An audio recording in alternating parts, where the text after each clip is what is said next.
He arrived bigger, faster, and more hyped than most rookies ever see. Dylan gave it to Nichushkin, a shot, he scores! There it is! Val Nichushkin's first NHL goal. Then, everything cracked. The critics grew, the league turned. What followed turned a top 10 phenom into one of hockey's most hated before he somehow became a Stanley Cup champion. And the moment that started it is still something the NHL refuses to explain. To understand how everything later collapsed, you need to see where he came from and how that place shaped the way he carried pressure. Chelyabinsk is not a gentle place. It's an industrial city built on metal and cold mornings, a place that shapes people the hard way. It raises hockey players who don't avoid contact, they go straight into it. Valeri Nichushkin grew up in that world, shaped by frozen winters, rough outdoor rinks, and a culture that valued toughness before anything else. Even as a teenager, he looked like a mismatch created in a laboratory. 6'4", over 210 pounds, long legs, and an explosive stride that seemed unfair for someone that size. Coaches in the tractor system had seen that talent before, but Nichushkin stood out instantly. He was the rare kid who looked like he belonged with adults long before he turned 20. And you're about to see why that mattered later. He didn't just move up the Russian system, he flew through it. By the time he was barely old enough to drive, he was already playing real playoff minutes in the KHL against grown men. Scouts watched those games and saw something most kids his age never show. Confidence, power, a natural fearlessness with the puck that made defenders hesitate. The world took notice at the 2013 World Juniors in Ufa. On home soil, Nichushkin didn't just perform, he stunned. In the bronze medal game, he ripped through the Canadian defense in overtime and scored the dagger that ended Canada's 14-year medal streak. Ahead to Nichushkin, he's got contact on it. Nichushkin works it, but Suman, now they score! Russia fans celebrated him as a hero. Canadian fans remembered him as a villain. That moment shaped his identity long before the NHL ever did. He already knew what it felt like to be loved by one side and resented by another. When Drafty arrived that same year, he was labeled a once-in-a-decade physical specimen. Analysts said he was the kind of power forward teams dream about landing. Some teams feared the Russian flight risk stereotype, worried he might run back to the KHL if things got tough. But Dallas didn't hesitate. With the 10th pick, the Dallas Stars are proud to select from Chelyabinsk, Russia, Valeri Nichushkin. They believed they were landing a future star with the 10th overall pick. And for a moment, it looked like they hit the jackpot. Nichushkin made the NHL roster at 18 with no adjustment period and put up 34 points as a rookie. He had the speed to chase stars, the size to push veterans around, and the instincts of someone built for this game. Dallas fans believed they had a franchise winger. Some scouts even said he could become a matchup nightmare. Nobody knew it then, but that rookie season would be the last time things came easy. Because the moment that truly derailed him wasn't a missed shot or a bad shift, it was something no one inside Dallas saw coming. It started quietly, subtle, almost invisible at first. His second year began with pain. Hip and groin issues worsened with every stride. The team tried to control it, but the injury only grew worse until surgery was the only option. Instead of developing through rhythm and repetition, he spent the year recovering, rehabbing, and watching the sport move on without him. When he returned the next season, he looked like a different player. Not slower, not weaker, just disconnected. The numbers dipped, the confidence dipped, and the narrative around him shifted. The top 10 picks are judged harshly. Dallas expected him to keep getting better, not slow down. Instead of standing out, he disappeared from the spotlight.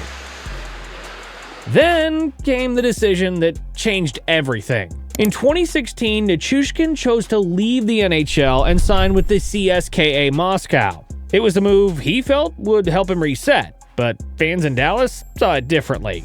To the fans, this was the ultimate betrayal. The Russian factor nightmare came true. The fans felt like he took the signing bonus, gave up when it got hard, and ran back home to comfort. Every fear they had about him suddenly felt confirmed. That was when the dislike turned into resentment. To the fans, he wasn't just struggling, he was quitting. The label soft stuck to him immediately. They didn't see a kid in need of development anymore. They saw a coward running from adversity. Fans pointed to the way he drifted to the bench on back checks, the way he avoided corners, the way he looked bored while the team was losing. And once you're labeled a coward, it's almost impossible to wash that off. He spent 2 seasons in the KHL trying to fix his game, but when he returned in 2018, Dallas had low expectations and almost no patience. And whatever patience was left disappeared when his season turned into a complete nightmare. 57 games, 0 goals. Not one. From that point on, bust followed him everywhere. On June 29th, the Stars didn't just trade him. They paid him to go away. That is the ultimate insult in pro sports. They literally paid him millions of dollars to not play for them anymore. It was the moment his career felt completely broken. That was the beginning of the hate that would follow him for years. It wasn't open hostility yet, but the league had started shaping him into a target. What nobody knew was that Nichushkin's story wasn't ending. It was about to mutate into something far more complicated and far darker. He was back in the NHL, but nothing about it felt familiar anymore. Coming back didn't reset anything. It only made the whispers louder. Because this time, the league wasn't just judging his game. They were judging whether he even belonged. The NHL he walked back into in 2018 had changed, and so had the way teams talked about players like him. Teams were studying tracking data more aggressively. Front offices used every new analytic tool they had, breaking down each shift with a kind of cold precision you would never see on TV. This wasn't fan noise. It was professional judgment. Around the league, executives started mentioning his name for the wrong reasons. Not anger yet, not disgust, but a growing belief that he wasn't worth the trouble. It was the first sign of the negativity that would later explode into full-on hate. Behind the scenes, his agents heard from teams trying to figure out where his career was heading. Some organizations wanted to know about his mindset. Others wanted clarity on his long-term durability. What none of them knew was how he processed this period internally. Nichushkin is quiet by nature.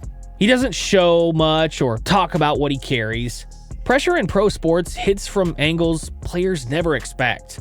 You can be surrounded by 20 teammates and still feel like you're navigating the season alone. There were nights when he left the rink without speaking a full paragraph. Not because he was avoiding anyone, but because he didn't want to ask the question forming in the back of his mind. He was drifting toward the edge of the league. To the casual fan, he was done. But deep inside one front office, a different conversation was happening. While the rest of the league saw a bust, Colorado's analytics were lighting up his name. They saw something in the data that nobody else was looking for. But they weren't just spotting potential. They were about to rebuild him into something the league wasn't ready for. He didn't arrive in Colorado as a headline. He arrived as a forgotten name buried deep in league noise. When Colorado signed Valeri Nichushkin in the summer of 2019, it looked like nothing more than a roster footnote. A 1-year deal for $850,000. The type of contract teams offer when they hope for something, but expect nothing. To most people in hockey, he was simply the 0-goal guy Dallas dumped and moved on from. But the Avalanche saw what others had stopped looking for. Behind the numbers and the baggage was a 6'4" skater with elite mechanics, elite reach, strong defensive instincts, and a rare ability to tilt the ice. Colorado didn't need him to be a star. They needed him to be a force. And that is exactly what he became. The Avalanche coaching staff rebuilt him through roles, not expectations. He was placed on the penalty kill first, where his long stride allowed him to close shooting lanes in seconds. He was put on the matchup line, where he learned how to shut down top forwards with smart positioning and non-stop pressure. His forecheck became a weapon, his puck battles became automatic, and the exact kind of force Colorado knew they could build around. And then something rare happened. His game didn't just improve, it transformed. By the 2021-22 season, Nichushkin had evolved into one of Colorado's most effective two-way players. 25 goals, 52 points, a presence in every zone. His impact couldn't be measured by scoring alone. Coaches trusted him late in games, on the kill, and in matchups that mattered. But his true value didn't appear until the playoffs. The postseason rewrites reputations, and Nichushkin entered it like someone ready to bury the label that followed him from Dallas. Shift after shift, he played with a pace and brutality opponents weren't ready for. swallowing defensemen on the forecheck, extending possessions, and erasing chances before they existed. By the second round, opposing coaches were assigning specific defensive adjustments just to deal with him.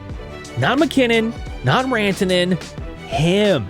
And when the Avalanche reached the Stanley Cup final, Nichushkin elevated again. This was the moment the league stopped seeing him as a reclamation project and started seeing him as a core weapon. He attacked Tampa Bay's defense with speed no one expected from a 6'4" winger. He cut off breakouts. He extended cycles. He punished the Lightning structure with constant puck pressure. In the final alone, he buried 4 goals, tying franchise legends for the most in the championship series. Colorado trusted him with the roles that defined the series: heavy defense, net front battles, zone exits, and tough matchups against Tampa's best. Nichushkin didn't just participate in the final, he dictated large stretches of it. He forced Tampa to adjust every layer of their system just to slow him down. He changed the rhythm of the entire matchup, and he did it on one leg. After the series, a photo surfaced of his foot, mangled, swollen, and broken. He had to have medical staff force his foot into his skate just to play, yet he was still the hardest working player on the ice. No one was calling him a bust. No one was talking about Dallas. No one was mentioning the buyout. They were talking about his dominance, his discipline, and his unmatched work ethic. When Colorado won the Stanley Cup in 2022, Nichushkin wasn't just along for the ride. He wasn't a side piece or a depth guy. He was one of the biggest reasons they won. He had climbed from the lowest moment of his career into a final where he became a nightmare for one of the most battle-hardened teams in hockey. Coaches praised him. Analysts reevaluated him. The league's perception of him changed. For the first time since his draft year, the conversation around Valeri Nichushkin was filled with respect. Colorado didn't pause. They gave him an 8-year, $49 million deal, a clear sign they saw him as essential and irreplaceable. Some analysts even said Colorado might not have lifted the cup without it. But no championship story in hockey is ever permanent. Because just months after his highest peak, the shadow that had chased him for years finally caught up. And this time, it wouldn't let go. The night in Seattle would do more than derail a season. It would split his legacy in half. Inside that room, nothing made sense. A confused woman, a panicked staff call, and teammates who suddenly had no answers. In the last 10 to 20 seconds. There he goes.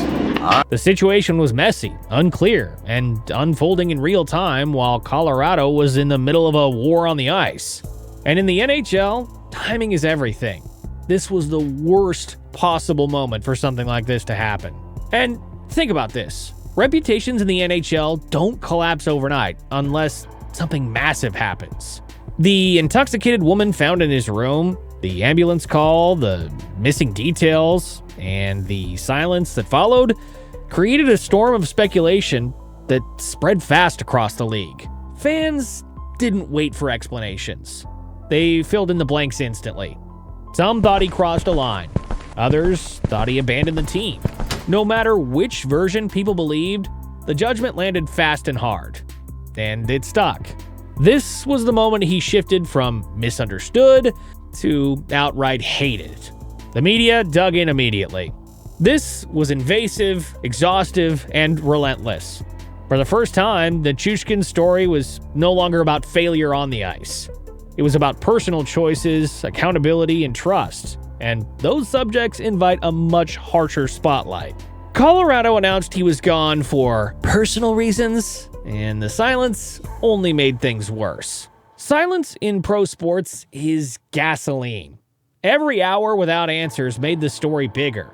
Every rumor added heat. And every show, podcast, and insider who mentioned his name turned him into the face of chaos in the middle of a playoff run. The show debated it. Headlines focused on it. Hockey insiders discussed the internal chaos his absence created. And when the Avalanche lost the series, many fans connected the turbulence directly to him. That was the moment the doubt returned. And with that doubt came something far harsher. Hate. Real hate. The kind that doesn't stay online. The kind that circles a player for years. The league stopped seeing him as a reformed champion and started seeing him as a liability. They stopped debating his talent and started debating his risk. And once a player becomes a risk, that hate spreads into meeting rooms fast. Not because of goals, not because of Dallas, but because of the consequences. Months later, when he gave an interview in Russia hinting at regret without explaining what really happened, the skepticism doubled.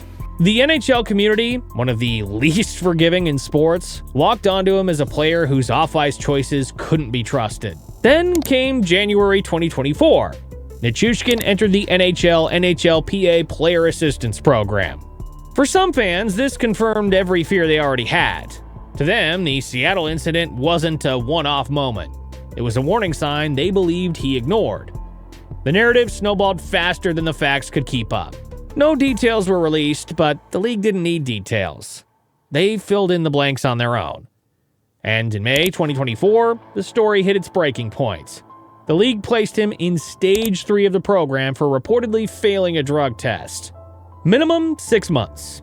No pay, no return timeline, suspended during the playoffs on the eve of Game 4. This wasn't just a slump. This was a betrayal. He had taken the money, taken the praise, and then abandoned the team in the middle of a playoff run for the second year in a row. This is why hate runs so deep. Fans can forgive a bad player. They rarely forgive a player who chooses to disappear when the war starts. It was a catastrophic moment for Colorado, and the backlash was immediate. Fans across the league mocked the Avalanche for relying on him. Insiders questioned his professionalism. Others wondered how a team could build around someone who vanished at the worst possible time. And as the months of suspension passed, his legacy fractured into two conflicting versions of the same player. On one side, a Stanley Cup champion who dominated the 2022 playoffs.